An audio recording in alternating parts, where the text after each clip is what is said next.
Section 3, Heirs of Faith. Chapter 11, The Call of Abraham. This chapter is based on Genesis 12. After the dispersion from Babel, idolatry again became well-nigh universal, and the Lord finally left the hardened transgressors to follow their evil ways, while he chose Abraham of the line of Shem and made him the keeper of his law for future generations. Abraham had grown up in the midst of superstition and heathenism. Even his father's household, by whom the knowledge of God had been preserved, were yielding to the seductive influences surrounding them, and they served other gods than Jehovah. But the true faith was not to become extinct. God has ever preserved a remnant to serve him. Adam, Seth, Enoch, Methuselah, Noah, Shem, in unbroken line, had preserved from age to age the precious revealings of his will.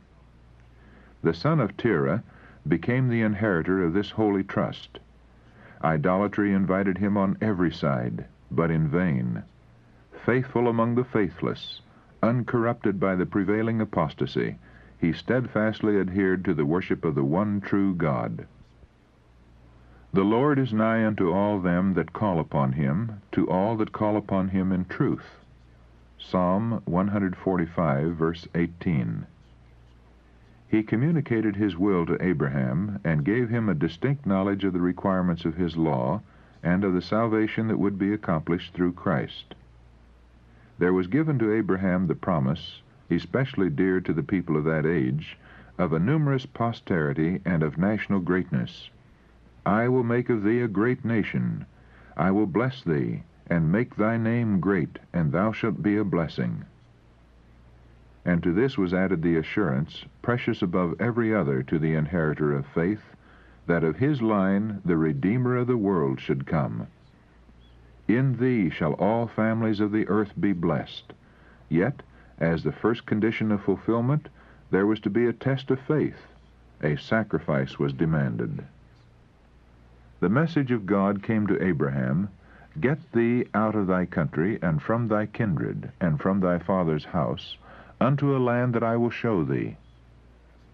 In order that God might qualify him for his great work as the keeper of the sacred oracles, Abraham must be separated from the associations of his early life. The influence of kindred and friends would interfere with the training which the Lord purposed to give his servant. Now that Abraham was, in a special sense, connected with heaven, he must dwell among strangers. His character must be peculiar, differing from all the world. He could not even explain his course of action so as to be understood by his friends. Spiritual things are spiritually discerned, and his motives and actions were not comprehended by his idolatrous kindred. By faith, Abraham, when he was called to go out into a place which he should after receive for an inheritance, obeyed. And he went out, not knowing whither he went. Hebrews chapter 11, verse 8. Abraham's unquestioning obedience is one of the most striking evidences of faith to be found in all the Bible. To him, faith was the substance of things hoped for, the evidence of things not seen. Hebrews chapter 11, verse 1. Relying upon the divine promise, without the least outward assurance of its fulfillment, he abandoned home and kindred and native land, and went forth, he knew not whither, to follow where God should lead. By faith, he became a sojourner in the land of promise, as in a land not his own, dwelling in tents with Isaac and Jacob, the heirs with him of the same promise. Hebrews chapter 11, verse 9, the Revised Version. It was no light test that was thus brought upon Abraham, no small sacrifice that was required of him. There were strong ties to bind him to his country, his kindred, and his home. But he did not hesitate to obey the call. He had no question to ask concerning the land of promise, whether the soil was fertile and the climate healthful, whether the country afforded agreeable surroundings and would afford opportunities for amassing wealth. God had spoken, and his servant must obey. The happiest place on earth for him was the place where God would have him to be. Many are still tested as was Abraham. They do not hear the voice of God speaking directly from the heavens, but he calls them by the teachings of his word and the events of his providence. They may be required to abandon a career that promises wealth and honor, to leave congenial and profitable associations, and separate from kindred, to enter upon what appears to be only a path of self-denial, hardship, and sacrifice. God has a work for them to do, but a life of ease and the influence of friends and kindred would hinder the development of the very traits essential for its accomplishment. He calls them away from human influences and aid, and leads them to feel the need of his help, and to depend upon him alone, that he may reveal himself to them. Who is ready at the call of providence to renounce cherished plans and familiar associations? Who will accept new duties and enter untried fields, doing God's work with firm and willing heart, for Christ's sake counting his losses gain? He who will do this has the faith of Abraham, and will share with him that far more exceeding and eternal weight of glory, with which the sufferings of this present time are not worthy to be compared. 2 Corinthians chapter 4, verse 17, and Romans chapter 8, verse 18. The call from heaven first came to Abraham while he dwelt in Ur of the Chaldees, and, in obedience to it, he removed to Haran. Thus far his father's family accompanied him, for with their idolatry they united the worship of the true God. Here Abraham remained till the death of Terah, but from his father's grave the divine voice bade him go forward.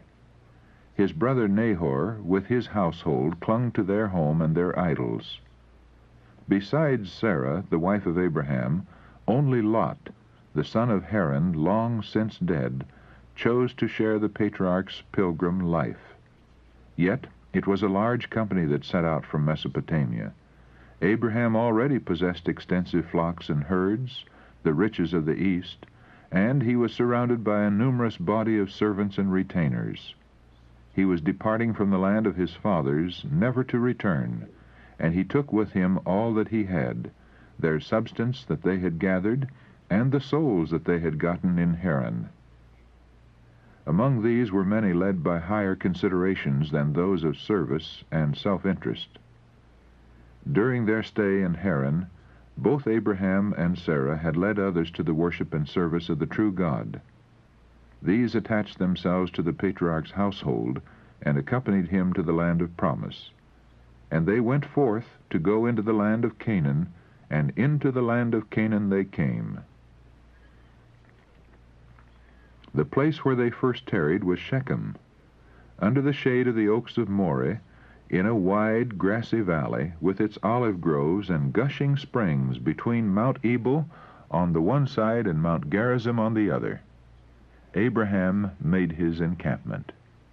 It was a fair and goodly country that the patriarch had entered, a land of brooks of water, of fountains and depths that spring out of valleys and hills, a land of wheat and barley and vines and fig trees and pomegranates, a land of oil, olive, and honey.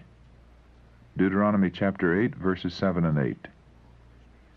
But to the worshiper of Jehovah a heavy shadow rested upon wooded hill and fruitful plain. The Canaanite was then in the land. Abraham had reached the goal of his hopes to find a country occupied by an alien race and overspread with idolatry. In the groves were set up the altars of false gods, and human sacrifices were offered upon the neighboring heights. While he clung to the divine promise, it was not without distressing forebodings that he pitched his tent.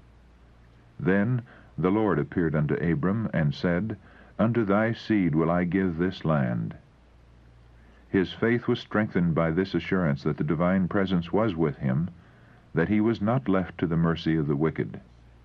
And there builded he an altar unto the Lord who appeared unto him.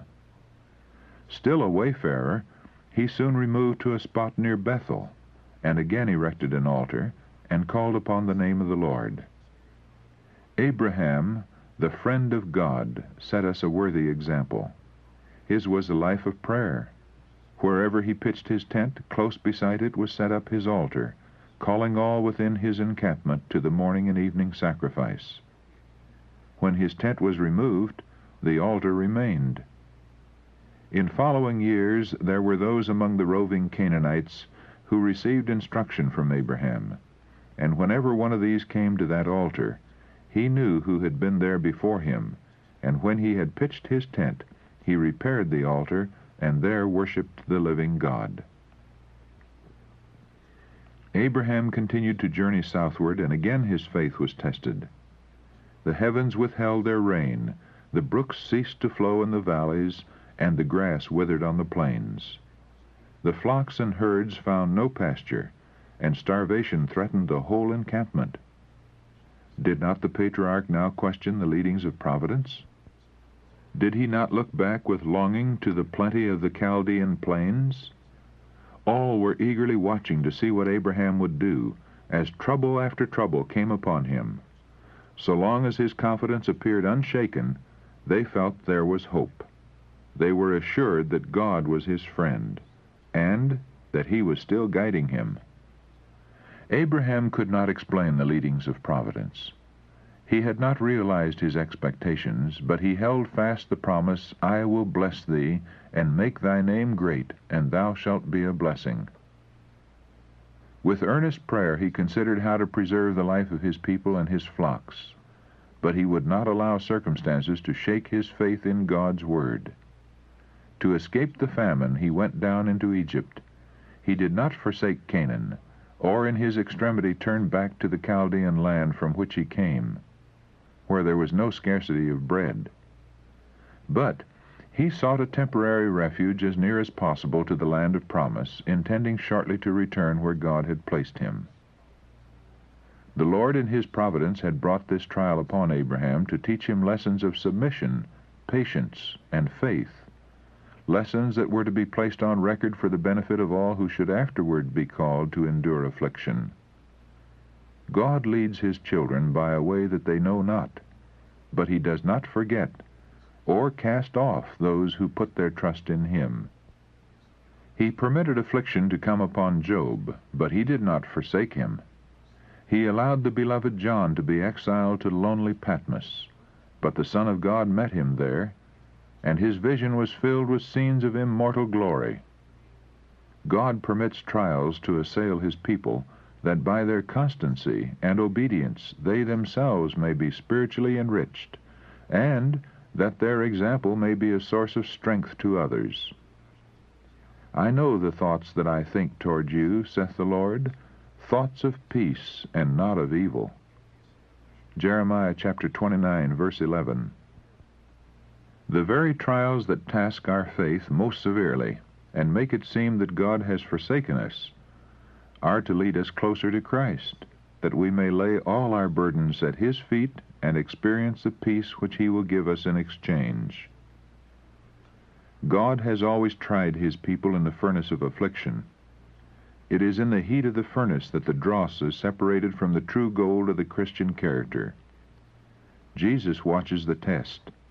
He knows what is needed to purify the precious metal, that it may reflect the radiance of his love. It is by close testing trials that God disciplines his servants. He sees that some have powers which may be used in the advancement of his work, and he puts these persons upon trial. In his providence he brings them into positions that test their character and reveal defects and weaknesses that have been hidden from their own knowledge. He gives them opportunity to correct these defects and to fit themselves for his service.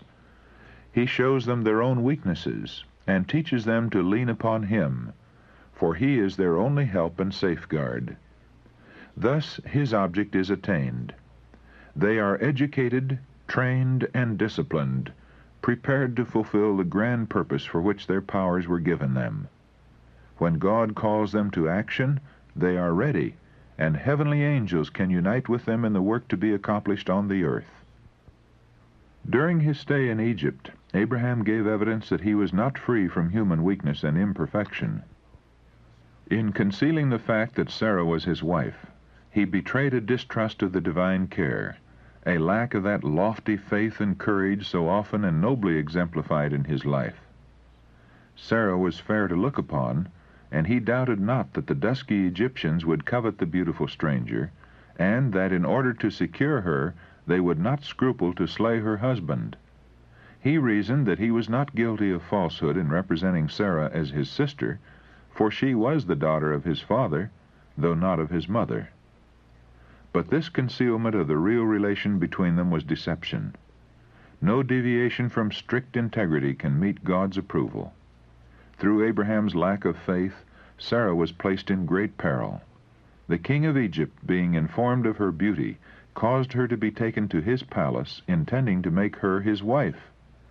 But the Lord in his great mercy protected Sarah by sending judgments upon the royal household. By this means the monarch learned the truth in the matter, and, indignant at the deception practiced upon him, he reproved Abraham and restored to him his wife, saying, "What is this that thou hast done unto me? Why saidst thou, She is my sister? So I might have taken her to me to wife. Now, therefore, behold thy wife, take her, and go thy way." Abraham had been greatly favored by the king. Even now Pharaoh would permit no harm to be done him or his company, but ordered a guard to conduct them in safety out of his dominions. At this time laws were made prohibiting the Egyptians from intercourse with foreign shepherds in any such familiarity as eating or drinking with them. Pharaoh's dismissal of Abraham was kind and generous, but he bade him leave Egypt, for he dared not permit him to remain. He had ignorantly been about to do him a serious injury, but God had interposed, and saved the monarch from committing so great a sin. Pharaoh saw in this stranger a man whom the God of heaven honored, and he feared to have in his kingdom one who was so evidently under divine favor. Should Abraham remain in Egypt, his increasing wealth and honor would be likely to excite the envy or covetousness of the Egyptians, and some injury might be done him, for which the monarch would be held responsible, and which might again bring judgments upon the royal house. The warning that had been given to Pharaoh proved a protection to Abraham in his after intercourse with heathen peoples. For the matter could not be kept secret, and it was seen that the God whom Abraham worshipped would protect his servant, and that any injury done him would be avenged. It is a dangerous thing to wrong one of the children of the King of Heaven. The psalmist refers to this chapter in Abraham's experience when he says, in speaking of the chosen people, that God reproved kings for their sakes, saying, "Touch not mine anointed, and do my prophets no harm." Psalm 105, verses 14 and 15.